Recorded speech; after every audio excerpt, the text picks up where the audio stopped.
رحم اللہ من قرأ الفاتحہ. بسم اللہ الرحمن الرحیم الرحمن الرحیم مالک یوم الدین ایاک نعبد و ایاک نستعین اہدنا الصراط المستقیم صراط غیر المغضوب علیہم ولا الضالین. بسم اللہ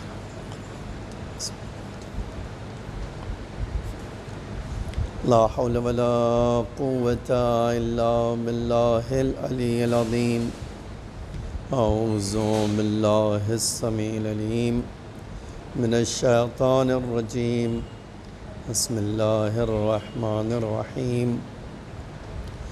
الحمد لله الذي لا يبلغ مدحته القائلون ولا يحصي نعماءه العادون ولا يودي حقه المجتهدون الذي ليس لصفته حد محدود ولا نعت موجود ولا أجل ممدود. فطر الخلائق بقدرته ونشر الرياح برحمته ووتد بالصخور ميدان أرضه. ثم الصلاة والسلام والتحية والإكرام على بشير النذير والسراج المنير حبيب إله العالمين أبي القاسم المصطفى محمد. اللهم صل على محمد وعلى آله الطيبين الطاهرين المعصومين المظلومين الله غر الميامين سيما الإمام المبين بقية الله في الأرضين الحجة الثاني عشر الامام المنتظر الامام المہدی المنتظر صلوات اللہ وسلامہ علیہ. اما بعد فقد قال اللہ تعالی فی محکم کتابہ المجید وفرقانہ الحمید وقولہ الحق. بسم اللہ الرحمن الرحیم.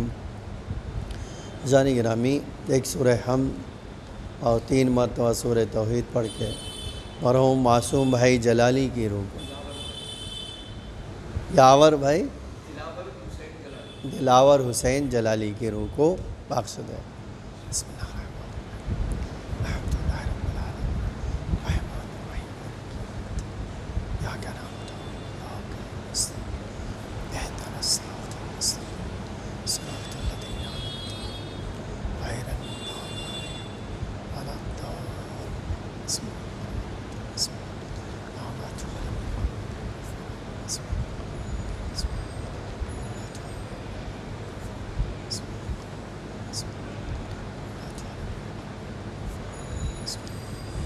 ایک صلوات پڑھیے محمد و آل محمد.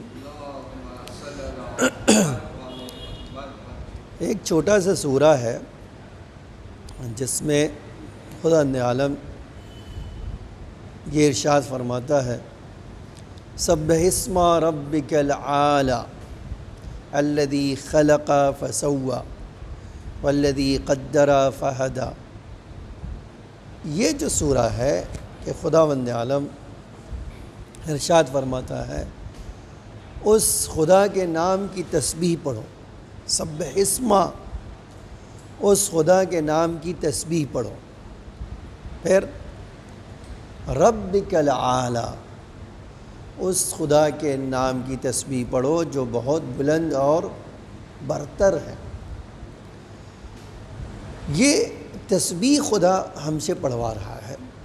اور تسبیح ہمارے ذہنوں میں ایک یہ ہے کہ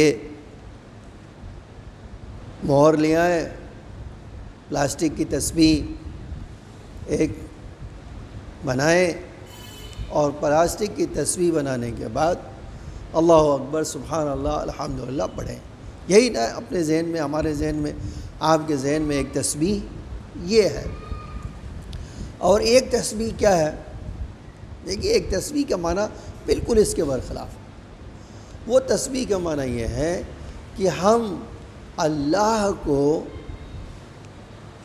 ہر اس چیز سے بڑا سمجھیں جس کو ہم بڑا سمجھتے ہیں. ٹھیک ہے؟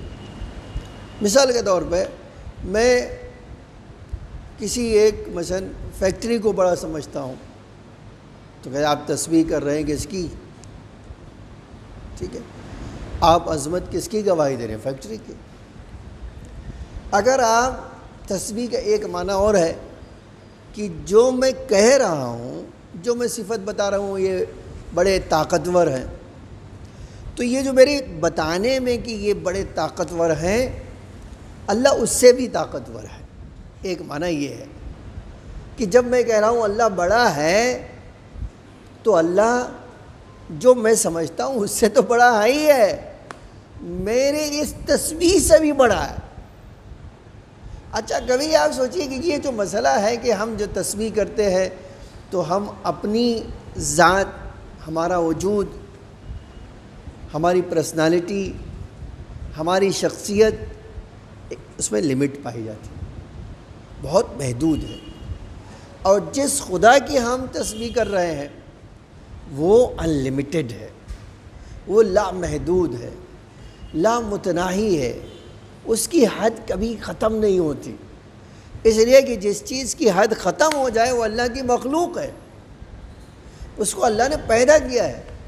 تو اللہ اور مخلوق میں یہی فرق ہے کہ جتنی بھی مخلوق ہے، چاہے جتنا پاور ہو، علم ہو، قدرت ہو، کرامات ہو، معجزات ہو، نور ہو، یہ ہو، جتنے بھی ہوں، جب ہم کہیں گے کہ یہ نورانی ہے تو اللہ اس سے بڑھ کر نورانی ہے۔ جب ہم کہیں کہ اہل بیت بھی دیتے ہیں اور اللہ بھی دیتا ہے، تو ہم کہیں گے یہ دینا ان کا اللہ کے مقابل میں کچھ بھی نہیں ہے۔ ٹھیک ہے، تو ایک چیز ہے تسبیح۔ تسبیح کس بات کا پتہ دیتی ہے؟ تسبیح اس بات کا پتہ دیتی ہے کہ ہم انسان جو سوشل مخلوق ہیں، آج آپ سوشل مخلوق کا اجتماعی جو ہے، معاشرتی مخلوق کا نامی مطلب یہ ہوتا ہے کہ میں اور آپ جو ہے کنیکشن رکھتے ہیں، رابطہ رکھتے ہیں، ایک تعلقات رکھتے ہیں۔ الفاظ بدل کے آپ کچھ بھی کہہ سکتے ہیں کہ تعلقات ہے، رشتہ ہے، رابطہ ہے، کمیونیکیشن ہے۔ کس سے؟ ہم انسانوں کا بہت ساری چیزوں سے کنیکشن ہے۔ میرا آپ سے کنیکشن ہے کیونکہ آپ مسجد سے جڑے ہوئے، میرا آپ سے کنیکشن ہے اس لیے کہ آپ میرے دوست ہیں، میرا آپ سے کنیکشن ہے کہ آپ مومن ہیں، میرا آپ سے کنیکشن ہے کہ کم سے کم اس ایریے کے رہنے والے ہو جہاں سے میں تعلق رکھتا ہوں۔ تو یہ بہت سارے کنیکشن ہے، رابطہ ہے۔ اب یہی رابطہ کبھی بھائی سے بھی ہے، بہن سے بھی ہے، دوست سے بھی ہے، حکمرانوں سے بھی ہے، زمین سے بھی ہے، درختوں سے بھی ہے، سورج سے بھی ہے، تو الہ ماشاء اللہ چیزوں سے ہم جڑے ہوئے۔ ٹھیک ہے، اور جتنا جڑتے ہیں عجیب یہ ہے اتنا ہی خدا سے دور ہوتے ہیں۔ یہ بڑی عجیب بات نہیں ہے؟ یعنی جتنے میرے رشتے بڑھتے جائیں گے اتنا ہی میں خدا سے دور ہوتا جاؤں گا، اور جتنا رشتے کم ہوتے جائیں گے اتنا ہی اللہ سے قریب ہو جاؤں گا۔ اب اس کی دلیل آپ قرآن سے سن لیجئے۔ دیکھیے قرآن میں کتنی عجیب بات ہے۔ اے میرے رسول، اے میرے حبیب، ان سے کہہ دیجئے، اے میرے حبیب، آپ یہ جتنے ایمان لانے والے ہیں، جتنے مسلمان ہیں، ان سب سے کہہ دیجئے۔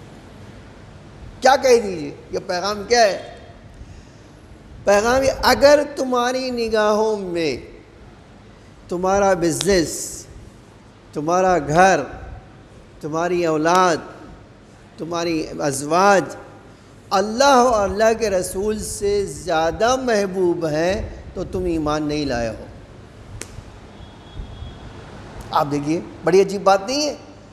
ایک طرف یہی اللہ ہم سے کہتا ہے کہ اپنی بیوی کے ساتھ اچھے رشتے رکھو، ایک بار یہی خدا ہے جو ہم سے کہتا ہے کہ اپنی اولاد سے محبت کرو، ایک بار یہی خدا ہے جو ہم سے کہتا ہے کہ اپنے ماں باپ کا احترام کرو، ایک بار یہی خدا ہے کہتا ہے کہ اپنے بچے کی دیکھ بھال کرو، یہی خدا ہے جو ہم سے کہتا ہے پڑوسیوں سے اچھے رشتے رکھو، ان کا دھیان رکھو۔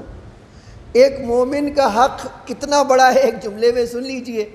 آپ واقعاً معلّہ ابن خنیس امام صادق کے بڑے نزدیک تھے، تو انہوں نے پوچھا کہ مولا ایک مومن کا حق دوسرے مومن پہ کیا ہوتا ہے؟ تو جانتے ہیں امام نے کہا 7 حق ہوتا ہے۔ تو امام نے کہا کہ 7 حق ہوتا ہے، تو اسے مولا بیان کر دیجئے۔ تو کہا نہیں، میں تمہیں نہیں بیان کروں گا، میں تمہیں نہیں بتاؤں گا۔ تو کہا مولا کیوں نہیں بتاؤ گے؟ عجب جملہ ہے، امام نے فرمایا کہ اس لیے نہیں بتاؤں گا، اگر بتا دوں اور تم عمل نہ کرو تو تمہیں بڑی بھیانک سزا کا سامنا کرنا پڑے، تو کم سے کم نہ جان کے تو تھوڑا عذاب جھیلو گے، جانو گے تو زیادہ عذاب ملے گا، تو بہتر ہے میں تمہیں نہ بتاؤں۔ اب جب یہ کہا تو اسے کہا نہیں مولا بتا ہی دو، میں کوشش کروں گا عمل کروں گا، میں کوشش کروں گا عمل کرنے کے لیے۔ جب یہ کہا کہ میں کوشش کروں گا تو ہم نے کہا اچھا ٹھیک ہے، تمہیں بتا ہی دیتا ہوں، ایک بتاتا ہوں، تاکہ اب ایک بتا رہے تھے، بتاتے بتاتے جب امام نے ایک حق بتایا اور بتا رہے وضاحت کرتے کرتے معلّہ ابن خنیس کی چیخ نکل گئی، کہنے لگے آپ کیا کہہ رہے ہیں؟ کہا ابھی تو پہلے ہی بتا رہا ہوں۔ تو کہا پھر رونا کیوں؟ کہا ہے میرے آقا جب ہم اپنی ذات کو دیکھتے ہیں اور یہ کنیکشن کو دیکھتے ہیں تو ہم حیران ہیں کہ ہم ایک بھی پورا نہیں کر پا رہے، اور آپ کہہ رہے ہو 7 ہے۔ ٹھیک ہے، آپ اس بات کو توجہ کیجیے، ایک طرف اللہ کہہ رہا ہے کہ رشتہ توڑو تو مجھ تک آؤ گے، دوسری طرف سے کہہ رہا ہے کہ رشتہ جوڑو تو آپ آؤ گے۔ بھئی اس کا مطلب کیا ہے؟ ہاں، ایک طرف سے کہہ رہا ہے کہ اپنے ابا کا خیال رکھو، اپنے ماما کا خیال کرو، اپنی نانی کو خیال کرو، بچے کا خیال کرو، پڑوسی کا خیال کرو، اس کے بغیر تم کامیاب نہیں بن سکتے ہو۔ دوسری طرف کہتا ہے کہ اگر ان کی محبت تمہارے میں زیادہ ہے تو تم اللہ سے زیادہ ان کی محبت ہے تو تمہارے پاس ایمان ہی نہیں۔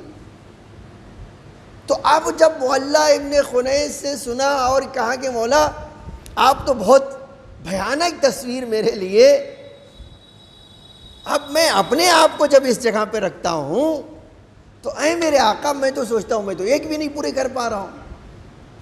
امام نے کہا ہاں بالکل ایسا ہی ہے، اور وہ ایک سن لیجئے، میں پھر آتا ہوں رشتے کے بارے میں۔ یہ جو سوال میں نے آپ کے سامنے کیا اس کا جواب کیا ہے؟ تو جب کہا کہ یاد رکھو 7 حق جب تک پورا نہیں کہو گے اللہ کی نگاہوں میں تم مومن کہلانے کے لائق نہیں ہو۔ ٹھیک ہے، تو پہلا ہے وہ ایک ہی بتا دوں میں خالی، جو اپنے لیے چاہتے ہو وہی اپنے بھائی کے لیے چاہو۔ اب یہ بڑا سخت مسئلہ ہے۔ آج ہم جب سوسائٹی میں بات کرتے ہیں نا یہ غریب ہے یہ امیر ہے، تو جیسے ہی غریب امیر کی بات آئی آپ اس کا مطلب کہ آپ جو اپنے لیے چاہتے ہو اس کے لیے نہیں چاہ رہے، ہے نا؟ ورنہ چاہیے تو کیا تھا کہ ہم اس کی غربت دور کر دیتے۔ بھائی اگر ہم امیر ہیں تو ہمارا کام یہ ہے کہ ہم کسی کی غربت دور کرتے، لیکن ہم نہیں کر پا رہے۔ اس کا مطلب کیا ہے؟ ہمارے ایمان میں اور ان کے ایمان میں بہت فرق ہے نا۔ اچھا یہ ایک ہی تو مسئلہ نہیں ہے، ایک کھانا میں اپنے لیے پسند کر رہا ہوں اپنے نوکر کے لیے، کہہ رہے چھوڑو وہ کیا کہے گا، یہ کھانے دو، یہ ہے نا مسئلہ۔ کیا میں میرے جو کام کرتے ہیں میرے ساتھ، میں ان کو کہتا ہوں امام رضا کی طرح آؤ میرے دسترخوان میں میرے ساتھ بیٹھ کے کھانا کھاؤ، جو میں کھاؤں وہی تم بھی کھا لو؟ کہتا ہوں کتنے لوگ ہیں بتا دیں، ہے نا؟ اور اللہ کو کیا چاہیے؟ کہتا ایسا آدمی نہیں چاہیے، ایسا مومن نہیں چاہیے جو اپنے لیے تو کچھ اور دوسرے مومن کے لیے کچھ اور پسند کرتا ہے۔ ابھی ایک مثال لاتا ہوں، دیکھیے ایک تاریخی واقعہ سناتا ہوں، پھر آتا ہوں اس مسئلے کے بارے میں بات کرتا ہوں۔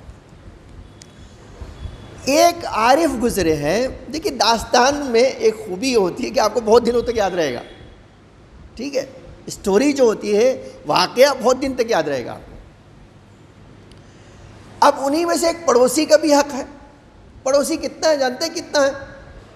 اذان، یہ جو مائک سے اذان کی بات نہیں کر رہا ہوں، ایک آدمی جب اذان دے نارمل آواز جتنی دور تک پہنچے گی وہ سب کے سب مسجد کے پڑوسی کہلائیں گے، ٹھیک ہے، جتنی دور تک دروازے پہ کھڑے ہو کر یا گلدستہ اذان پہ جا کر جب وہ اذان دے گا تو اس کی آواز جتنی دور تک جائے گی وہ سب کے سب پڑوسی کہلائیں گے. اور کوئی پڑوسی کی نماز نہیں ہے جب تک وہ مسجد میں آ کے نہ پڑھے. اب آپ کتنے لوگ یہاں رہتے ہیں مسجد کے؟ لاک ڈاؤن کی بات نہیں ہے بھائی، لاک ڈاؤن میں تو قانونی مشکل ہے ہمارے لیے، لیکن ہے نا یہ مسئلہ.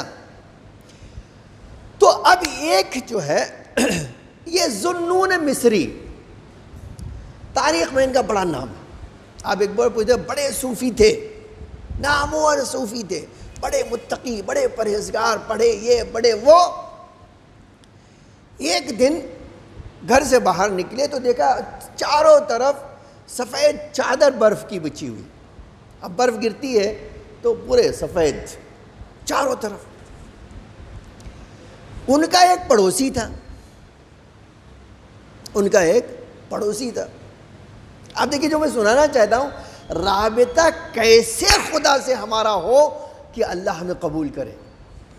سارا ہنر یہ ہے کہ آج ان سارے رشتے کو میں بنائے رکھوں اور اس کے باوجود اللہ سے اتنی محبت رکھوں کہ ہر چیز خدا سے جڑے، انسانوں سے نہ جڑے. ٹھیک ہے. اب وہ ذوالنون مصری جو ہے کہتے ایک دن گھر سے باہر نکلے تو ہمارا ایک پڑوسی یہودی تھا. دیکھا ایک ٹوکری میں اناج لیے ہوئے، دانہ لیے ہوئے، گیہوں چاول گیہوں لیے ہوئے کچھ اس طرح کے، اور برف کے اوپر وہ دانہ پھینک رہا ہے. تو یہ ذوالنون مصری نے کہا دیکھو یہ کیا کر رہے ہو تم، یہ کام کیا کر رہے ہو، یہ سفید جو ہے برف کے اوپر یہ دانے پھینک رہے ہو، کیا کہنا چاہتے ہو؟ اگر اگانا چاہتے ہو تو برف پہ تو اگنے والے نہیں ہے. یہ دانہ اگر چھینٹ رہے ہو تو زمین پہ چھینٹتے تو سمجھ میں آتا کہ بھائی یہ اسے آپ فصل اگانا چاہ رہے ہو، اور یہ برف پہ پھینک رہے ہو تو برف پہ پھینکنے کا مطلب کیا ہے تمہارے؟ تو اس نے جواب دیا کہ دیکھیے ہر طرف برف برف ہے.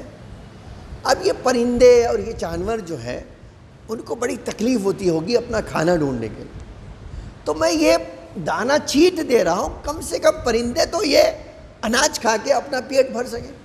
ارے تم بھی کہاں کی بات دور کی کوڑی لائے ہو، کہاں یہاں پرندے. اس سے کہا میں یہ نہیں کہہ رہا ہوں کہ میرے سارے دانے پرندے کھا جائیں گے، ایک چڑیا دو چڑیا تو کھائے گی، اس کا تو پیٹ بھر جائے گا.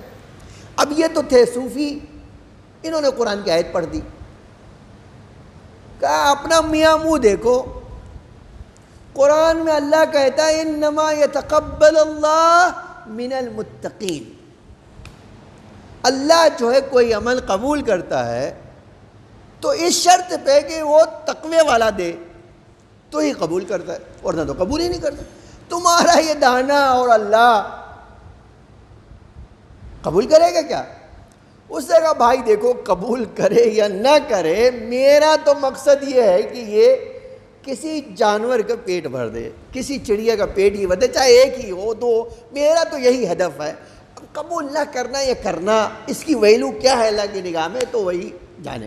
میں اسے میرا مقصد خالی یہ ہے کہ اس کام سے کسی پرندے کو فائدہ پہنچائے. ٹھیک ہے.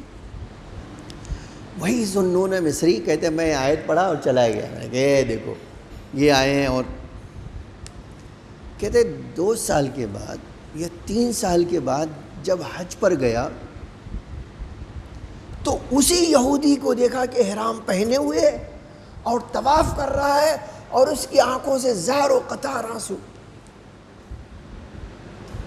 اب تو یہ چونک گئے نا، کہاں یہ یہودی اور کہاں اب وہ حاجی، اور وہ بھی طواف کر رہا ہے خانہ خدا کا اور زار و قطار ہو رہا ہے، اللہ سے معافی طلب کر رہا ہے.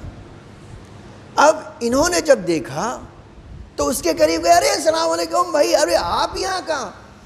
تو اس نے پلٹ کے جو جملہ کہا، اس نے کہا ہاں وہ دانہ اللہ نے قبول کر لیا اور اچھی طرح سے قبول کر لیا ہے جو یہاں نظر آ رہا ہوں میں. ایک صلوات پڑھی ہے محمد وآل محمد پر صلی اللہ علیہ وسلم. تو آپ دیکھیں میں نے جو کیا کہا، اس سے یہ ایک نتیجہ لینا چاہتا ہوں، یہ قانون کہ جو اپنے لیے چاہو وہ کسی اور کے لیے بھی چاہو، اللہ کی نگاہوں میں کتنا عظمت رکھتا ہے کہ یہی سبب بن جاتا ہے اس آدمی کی ہدایت کے لیے. ٹھیک ہے، تو یہ نہ کوئی کہے کہ بھئی اس کا معیار کیا ہے، اس کی ویلیو کیا ہے. ٹھیک ہے، تو اب جو ہے اس بات کا سنانے کے ایک ہی مقصد تھا کہ خدا جو ہے کہ وہاں ویلیو کس چیز کی ہے؟ ویلیو اس بات کی نہیں ہے کہ آپ کتنا دے رہے ہو، ویلیو اس بات کی ہے کہ کیسے دے رہے ہو، آپ کی نیت کیا ہے نا. یہیں سے ایک دوسری بات کی طرف آنا چاہتا ہوں. دیکھیے، خداوند عالم کو کسی کی بہت نماز نہیں چاہیے. آپ یاد رکھیں، آج میرا اور آپ کا ایمان جب تولا جائے گا نا تو نماز سے نہیں تولا جائے گا. تسبیح کتنا پڑھتا ہوں یہ نہیں دیکھا، روزہ کتنا رکھتا ہوں یہ نہیں دیکھا جائے. یہ چھٹے امام کی حدیث میں آیا. اچھا، ایک بات یاد آ گئی تو سنائی دیتا ہوں. دیکھو کس طرح اعمال کی قبولیت کے لیے کس طرح کی مثلا حدیث پڑھ جاتے ہیں، اور کتنا حساسیت چاہتے تھے ہمارے مولا، کتنا حساس ہم رہے اس بات کے لیے. سورہ نجم پڑھیے، سورہ والنجم اذا ہوا. ٹھیک ہے، اس کے بعد کہتا ہے وما ضل صاحبک وما غوا. اور اس کا پس منظر کیا ہے؟ اس کا پس منظر یہ ہے کہ چند دنوں تک وحی نازل نہیں ہوئی رسول اللہ کے اوپر. فرشتہ پیغام لے کر اللہ کا نہیں آیا جس کو وحی کہتے تھے. اب جب وحی نہیں آئی تو اللہ کا رسول بھی بے چین ہے اور سارے مسلمان. اب انہی مسلمان میں منافق بھی ہیں، انہی مسلمانوں میں ظاہراً چھپے ہوئے دشمن بھی ہیں. اب جب کچھ دن وحی نازل نہیں ہوئی تو جانتے کیا ہوا؟ تانا دینا شروع کیا انہی منافق. ارے کہے کہ وہی فرشتہ آئے گا، کون سی وحی، کون سی وہ. دیکھا، چھوڑ دیا نا اللہ نے. دیکھو وحی کا سلسلہ بند کر دیا. تھوڑی اس طرح کے لائق ہیں. اب کچھ جو بڑے بے شرم لوگ بھی تھے. دیکھیے آج بھی ہمارے وہاں اس طرح کے لوگ پائے جاتے ہیں. اگر کسی کام چھوٹ گیا اور آپ جان گئے، کس آدمی بڑے پوسٹ پہ تھا اور مثال کے طور پہ اس کو ڈسمس کر دیا. ٹھیک ہے، یہ مثال شاید صحیح نہ ہو، لیکن اگر کہ بھائی ابھی وہ چھٹی پہ آ گیا، ان کو پتہ نہ ہو، وہ ارے انہیں نکال دیا گیا ہوں. ہمارا ایسا ہو چکا ہے. ایک آدمی تھوڑا لمبی چھٹی لے کے گاؤں آ گیا اور بڑے عہدے پہ تھا، تو اب دھیرے دھیرے بھائی 2-4 دن رہا تو کوئی بات نہیں ہے.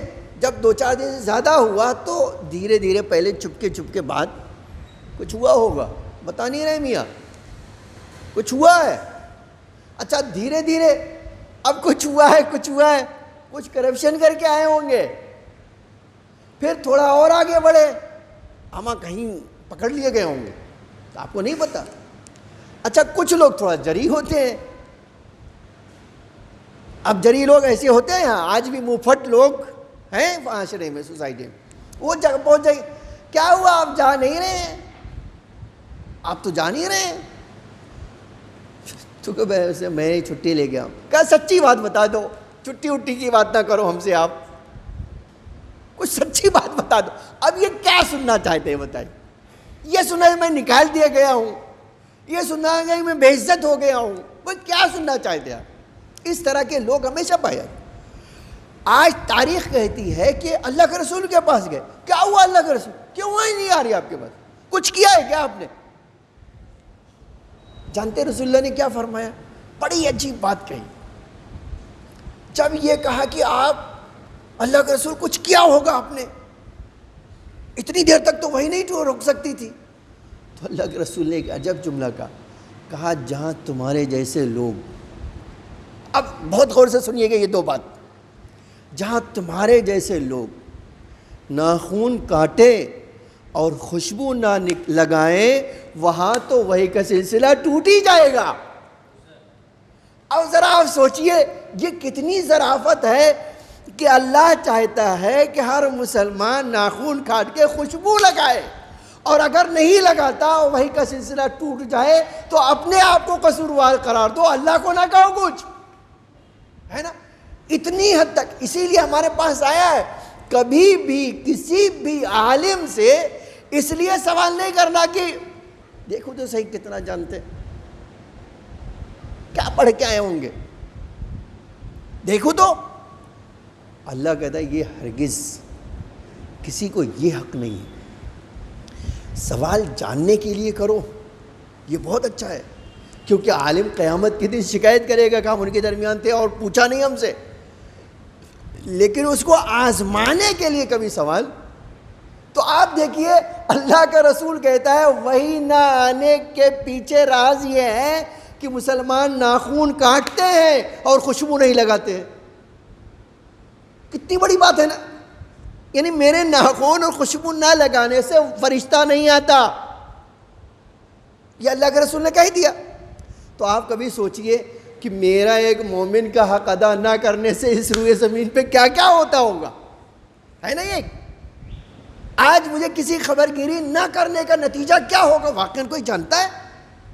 اسی لیے آج ایک بات جملہ کہہ کے بات آگے بڑھنا چاہتا ہوں، یاد رکھیں خدا کی قسم، ہماری زندگی میں جو اتار چڑھاؤ آتا ہے اس کے پیچھے یہی چیزیں ہیں، ہمیں تو پتہ ہی نہیں کہاں کیا ہو رہا ہے۔ کیوں نہیں پتہ ہے؟ اس لیے کہ ہم اس پہ کیئر ہی نہیں کرتے، ہم تو دھیان ہی نہیں دیتے نا، ہم تو سمجھتے ہی نہیں نا، ہم تو رابطہ بنانے کی کوشش ہی نہیں کرتے۔ اور خدا کیا چاہتا ہے؟ کہتا ہے، میں حدیث امام کی صادق کے سنانا چاہتا تھا کہ اللہ کہتا ہے مجھے کسی کی نماز بہت تولنا نہیں ہے کہ میں ترازو لے کے بیٹھا ہوں اس کی نماز تولنے کے لیے، اس کی عبادت کو دیکھنے کے لیے، اس کی نماز کو دیکھنے، پھر کیا چیز کہ اللہ دیکھے گا کہ یہ رشتہ جو میں نے کہا تھا بنانے کے لیے وہ کتنا بنا کے آیا ہے۔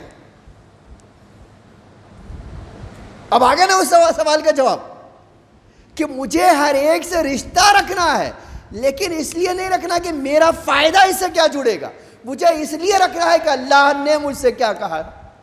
یہی وجہ ہے، ایک جملہ کہنا چاہتا ہوں، دنیا میں آج بہت سارے باپ اپنی اولاد سے بے حد محبت کرتے ہیں اور ان کی ہر جائز و ناجائز بات کو مانتے ہیں، اور اللہ کیا کہتا ہے؟ میں کہہ رہا ہوں اولاد سے محبت ایمان کی پہچان ہے، اولاد کو دوست رکھو اپنی، ان کو بہترین تربیت کرو، ان کے اوپر پیسے خرچ کرو، یہ سب چیز ہے اپنی جگہ، لیکن وہی کہتا ہے، جانتے ہیں کیا؟ وہی کہتا ہے ایسی اولاد جو اللہ کی نافرمان ہے تو تمہارے دل میں اس کی محبت نہیں آنا چاہیے۔ اب آپ دیکھیے، ہے نا کہا کہ اللہ نے کہتا کہ چاہو اولاد کو، لیکن یہی اولاد جیسے ہی اللہ کی نافرمانی کرے اللہ کہتا ہے اب تمہارے دل میں اس کی محبت نہیں ہونا چاہیے۔ کیوں؟ کہتے ہیں اس لیے کہ جو میرا بندہ نہیں وہ تمہارا کیسے ہو سکتا ہے؟ تم نے پیدا کیا ہے نا، میں تو خالق ہوں اس کا، تو جب میرا نہیں ہے تو تمہارا کیسا؟ اسی لیے آپ دیکھو اس کی مثال بھی کتنی زبردست ہے۔ جناب نوح کا جب کشتی کا طوفان آیا اور اللہ نے ان سے وعدہ کیا تھا کہ اے نوح جو بھی تمہارے ہوں گے سب کو بچاؤں گا۔ اب کشتی تو چلی اور جناب نوح کے ایک دو بیٹے نہیں، بہت سارے بیٹے تھے، ایک بیٹا سوار نہیں ہوا تھا، ایک بیٹا سوار نہیں ہوا، اور وہ پہاڑ کی طرف جا رہا ہے اور یہ پانی بڑھ رہا ہے، کشتی تو حرکت میں آ گئی۔ اب دیکھا کہ پانی دھیرے دھیرے کمر تک آ گیا اس لڑکے کے، اب باپ ہے، محبت تو جوش مارا، ہاتھوں کو اٹھا کر کہا اے اللہ تو نے وعدہ کیا ہے، اے اللہ تو نے وعدہ کیا ہے اور تیرا وعدہ تو سچا ہے، اور میرا بیٹا ڈوب رہا ہے تو تیرا وعدہ کہاں رہ گیا؟ آواز آئی اے نوح وہ تمہاری اولاد نہیں ہے۔ یہ تو بہت بڑا الزام تھا، معاذ اللہ۔ جناب نوح کہہ رہے ہیں میری اولاد ہے یہ، اللہ کہہ رہے نہیں تمہاری نہیں ہے۔ اب ایک سوال دیکھیے، آپ کہیں میں کہوں ہے ہماری اور اللہ کہے نہیں ہے تو کس کی بات مانیں گے آپ؟ ہے نا ایک سوال کہ بھائی میں کہوں کہ ہے میری، آپ کہیں کہ نہیں ہے، تو پھر اور پھر ایک اللہ نے ایک ایسا جملہ کہہ دیا، یا نوح اب دوبارہ نہیں کہ سوال کرنا، ولا تسل، سوال بھی نہیں کرنا، ایسا نہ ہو کہ تم سوال کر کے جاہل بن جاؤ۔ اور تاریخ کیا کہتی ہے؟ وہ بچہ ڈوب گیا۔ ایسا نہیں کہ وہ ڈوب نہیں گیا، وہ ڈوب گیا۔ اب جناب نوح نے دوبارہ سوال کیا؟ دوبارہ سوال نہیں کیا۔ اس کا مطلب ہے وہ سمجھ گئے اس بات کو کہ جو اللہ کی نافرمانی کرے، جو اللہ کی معصیت کرے، جو نبی خدا کا دامن چھوڑ دے، نہ وہ اللہ کا ہے نہ نبی کا ہے۔ تو آج ہم سے یہ 1000 رشتے اللہ چاہتا ہے، لیکن کب چاہتا ہے؟ جب مرکز اللہ ہو۔ جب تک یہ اللہ کا نافرمان رہے گا کوئی آپ سے محبت نہیں ہوگی، لیکن اگر مطیع ہوگا تو اللہ کرے اس کو محبت کرو۔ کیوں؟ میرے لیے محبت کرو۔ آج اللہ کا رسول اسی لیے اہل بیت کے بارے میں ایک بڑی عجیب چیز کہہ کے گیا ہے، کہتے اہل بیت سے محبت کس کے لیے کرو؟ میرے لیے۔ اور مجھ سے محبت کیوں کرو؟ اللہ کے لیے۔ یعنی معیار محبت خدا کو قرار دو۔ جب معیار محبت خدا کو قرار دو گے، جب مرکز تمہاری محبت کا خدا ہوگا، تو تم ایک اچھے انسان سوسائٹی میں بن سکو گے، جہاں مومن بھائی سے بھی رشتہ ہے، جہاں بیوی سے بھی رشتہ ہے، جہاں ماں باپ سے بھی رشتہ ہے، جہاں گھر والوں سے رشتہ ہے، جہاں جانوروں سے بھی رشتہ ہے، جہاں یہ مٹی سے بھی رشتہ ہے، سب چیز سے رشتہ ہے۔ وہی کیا ہے؟ امام وقت سے بھی رشتہ ہے۔ ایسا خدا کا بندہ چاہیے۔ اسی نے کہا ہے یا من یقبل الیسیر، اے وہ خدا جو تھوڑے سے عمل کو قبول کر لیتا ہے، یعفو عن کثیر، اور ڈھیر سارے گناہوں کو معاف کرتا۔ کب؟ جب ہم نے رشتہ اللہ کی محبت میں بنایا۔ یہی وجہ ہے، آپ دیکھ لو، جس کے دلوں میں اللہ کی محبت تھی، ایک دانہ سبب بنتا ہے اس کو ہدایت کر دیتا ہے، نجات پہ لے آتا۔ ایک دانہ جس کی کوئی ویلو نہیں ہوتی۔ آج ذوالنون مصری نے جو وہ سنا تھا تو جانتے ہیں کیا کہا؟ اللہ سے آسمان سر کی طرف اٹھا کے کہا، اے اللہ بڑی آسانی سے اور بڑے سستے میں خرید لیتا ہے، چند دانے کی ویلو کیا ہے، لیکن اسی چند دانے سے تو نے اس کو نجات عطا کر دی۔ اور یہی چیز عزیزان گرامی کہ محبت کا معیار خدا ہو۔ آج جب ہم ایصال ثواب کی مجلس کرتے ہیں تو ہم کہتے ہیں کہ اے اللہ تیرے بندے سے محبت نے ہمیں آمادہ کیا ہے کہ ہم اس کے غم کو منائیں۔ آج ورنہ آپ سوچ لیجئے کہ اس دنیا میں کون کس کا ہے، لیکن جب ہم کسی کے ایصال ثواب میں شریک ہوتے ہیں تو اللہ کہتا ہے یہ میرے لیے آیا ہے۔ اسی لیے آپ دیکھو کتنی عجیب بات ہے نا، زندگی بھر گناہ کرتا رہے، زندگی بھر،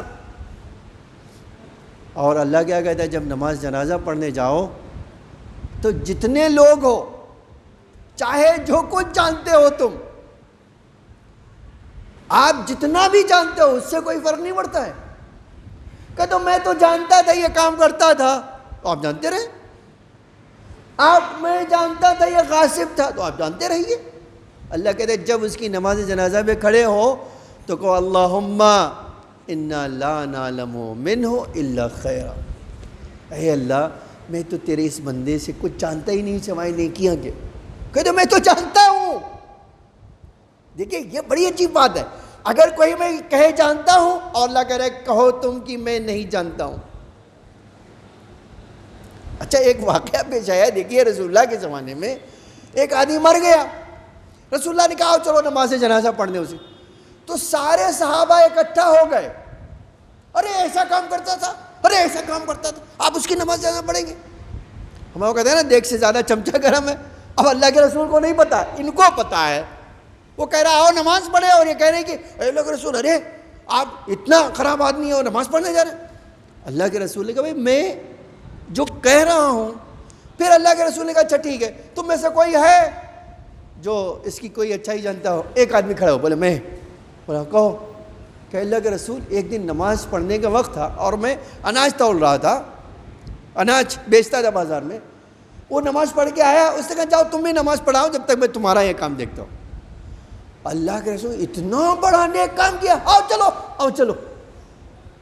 تو جو خدا کا رسول اتنے سے عمل کو اہمیت دے کر اس کی نماز جنازہ پڑھتا ہے اور کہتا ہے کیا؟ اللہم انا لا نعلم منہ الا خیرا. اللہ کیا چاہتا ہے ہمیں؟ ہم سے یہ چاہتا ہے بندوں کی عیب کو چھپاؤ، یہ کام تمہارا نہیں ہے، یہ اس کا اور اس کے اللہ کا کام ہے. اور پھر یہیں سے اللہ نے کہا ہے، دیکھیے بڑی عجیب بات، کہتے ہیں 40 آدمی اگر گواہی دے دیں گے تو میں بھی کہوں گا ہاں اس نے کوئی برائی نہیں کی. یہ تو دیکھو بڑی عجیب اللہ کی رحمت ہے. کہتے 40 آدمیوں نے آگے کہہ دیا اس کی نماز جنازہ میں اللہم انا لا نعلم منہ الا خیرا، بس ٹھیک ہے. یہ کتنا بڑا اللہ کا کرم ہے. یہ رشتے کیسے اللہ تعالیٰ بناتا ہے کہ دیکھو تمہیں یہ نہیں چاہیے کہ تم آگے کہو کہ ہم نے تو دیکھا ہے. کہتے تم نے دیکھا ہے تو بھی کہو، اور اگر تم کہو گے تو اللہ تو ہر چیز دیکھنے والا ہے، اللہ تو ہر راز سے واقف ہے. کہتے ہیں میں ان سارے راز کو بھول جاؤں گا کیونکہ میرے بندوں نے گواہی دی ہے. میرے بندوں کی اتنی حرمت ہے کہ اس حرمت کو دیکھتے ہوئے اب میں اس کے کوئی گناہ کے بارے میں سوال نہیں کروں. دیکھیے یہ ہے رشتہ. اسی لیے ہمیں مسلمان ہونے کے ناطے اللہ سکھاتا ہے وہ کام کرو جو سوسائٹی کو فائدہ مند ہو، جو معاشرے کو فائدہ مند ہو، جو تمہاری قوم کے لیے فائدہ مند ہو، جو تمہارے لیے ایک ایسا رشتہ بنا دے جس کی بنا پر تم اللہ کے محبوب بن جاؤ. عزیزان گرامی، اسی لیے آپ کبھی سوچئے مولا کو کیا ضرورت تھی ہمارے لیے شہادت دینے کی؟ نہیں. کربلا میں جانے کی اصل ضرورت کیا تھی ان کو؟ آرام سے مدینے میں رہتے، ٹھیک ہے، کیا ضرورت تھی ان کو کربلا جانے کی؟ لیکن آپ جانتے ہیں کربلا کیوں گئے؟ عجب جملہ ہے، روایت کا عجب جملہ ہے. آج یہ روایت میں ہے بیٹا تمہاری اس قربانی سے اللہ مجھے وہ مقام شفاعت عطا کرے گا تاکہ میں تمہارے گنہگار شیعوں کو بخشوا دوں. آج عجیب نہیں ہے جناب زہرا کے دل کو درد محسوس ہونا؟ کتنی عجیب بات ہے، نہیں؟ لیکن وہی جناب زہرا جب میدان محشر میں آئیں گی تو اللہ کہے گا اے محشر کے لوگوں اپنے اپنے سر جھکا لو. تو کیا ہوا؟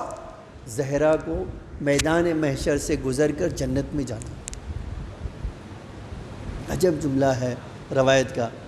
بی بی جنت کے دروازے پہ کھڑی ہو کر پیچھے مڑیں گے تو آواز آئے گی اے میری کنیز، کس چیز نے تمہیں واپس مڑ کے دیکھنے کے لیے روک دیا ہے؟ کیا وجہ ہے تم رک گئی؟ تو بی بی کہیں گی اے اللہ میری عظمت تو بتا دے، میں نے اتنے دکھ و درد کیوں برداشت کیے؟ تو بڑا عجب روایت کا جملہ ہے. کیا چاہتی ہو؟ اے اللہ اس میدان محشر میں میرے حسین کا مقتل دکھا دے، کربلا میں کیا ہوا تو دکھا دے. میں نے دیکھا یہ جملہ بعض روایتوں میں ہے امام حسین آئیں گے تو ان کا سر کٹا ہوا ہوگا، بی بی کے ہاتھوں میں 2 ہاتھ ہوں گے. کہ یہ کیا ہے؟ کہ اللہ تو دیکھ یہ میرا حسین ہے. کربلا کے میدان میں میرے حسین پر کون سا ستم تھا جنہوں نے نہیں ڈھایا؟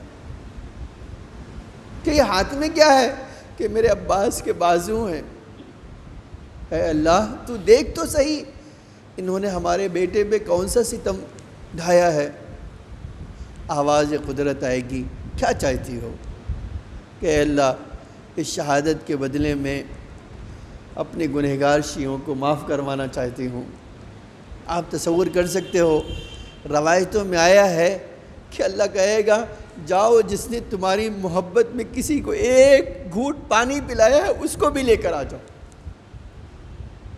آپ سوچیں لیکن یہ کیسا در تھا ارباب ازا جب یہ مقتل کا جملہ کوئی انسان پڑھتا ہے اور اسیری کے ایام گزرتے ہوئے دیکھتا ہے۔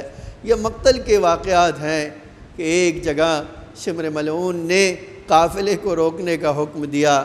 اب جب یہ قافلہ رکا تو پوچھا کیا بات ہے؟ تو کسی نے کہا کہ حسین کا سر جس نیزے پر ہے وہ اس اونٹ سے گر کے زمین میں دھس گیا ہے اور یہ آگے نہیں بڑھ رہا ہے۔ شمر نے کہا اچھا اگر ایسا مسئلہ ہے تو مجھے پتہ ہے حسین کا سر آگے کیسے بڑھے گا۔ وہ تازیانہ لے کر جناب سید سجاد پر کے آگے آتا ہے، سامنے آتا ہے، تازیانہ لہرا کے کہتے سید سجاد تمہارا باپ کیوں آگے نہیں بڑھ رہا ہے؟ جلدی پوچھو ورنہ یہی تازیانہ ہوگا۔ مجھے نہیں پتا امام سجاد نے کیسے زنجیروں کو سنبھالا، کیسے توق کو سنبھالا، کیسے بیڑیوں کو سنبھالا۔ بابا کے سامنے آئے، بابا ارے بتا دو تمہارا سر آگے کیوں نہیں بڑھ رہا ہے؟ ایک بار کٹی ہوئی گردن سے آواز آئے، میرے لال ارے میری سکینہ کہیں گر گئی ہے، بیٹا جب تک میری سکینہ نہیں آئے گی میں آگے نہیں بڑھوں گا۔ یہ آواز سننا تھا۔ ایک بار شہزادی نے اپنے آپ کو ناکے سے گرایا، اس راستے کی طرف چلی، ارے جس طرف سے یہ قافلہ آیا تھا بی بی آواز دیتی جاتی تھی، بیٹا سکینہ مجھے بتاؤ ارے تم کہاں ہو، اے میری نور نظر تم جواب دو۔ لیکن تھوڑی دور گئی بی بی ٹھٹر گئی، ایک بار ٹھہر گئی، اب دھیرے دھیرے آگے بڑھی۔ کیا دیکھا؟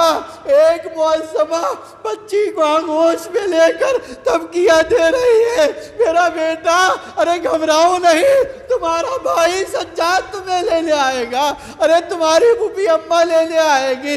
بی بی آگے بڑھی، ہاتھوں کو جوڑ کے کہا بی بی ارے میرے ایک سوال کا جواب دے دو، اس بچے پہ اب تک کوئی رحم نہیں کھاتا تھا، ارے کوئی تماچے مارتا تھا، کوئی کوڑے مارتا تھا، تم کون ہو جو اس بچی پر رحم کر رہی ہو؟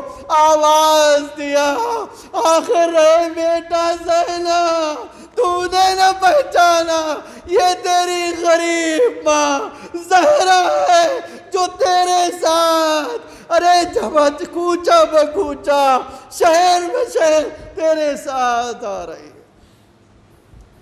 الا لعنت اللہ علی القوم الظالمین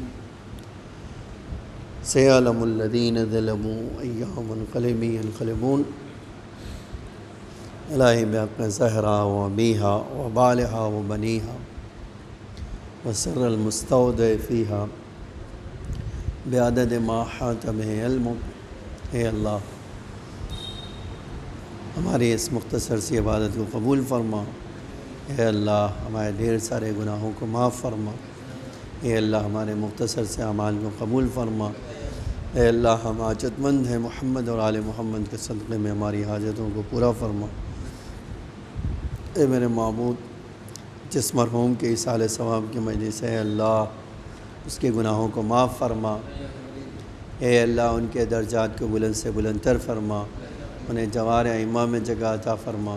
میرے معبود تجھے محمد اور آل محمد کا واسطہ ان کے اعمال کو قبول فرما۔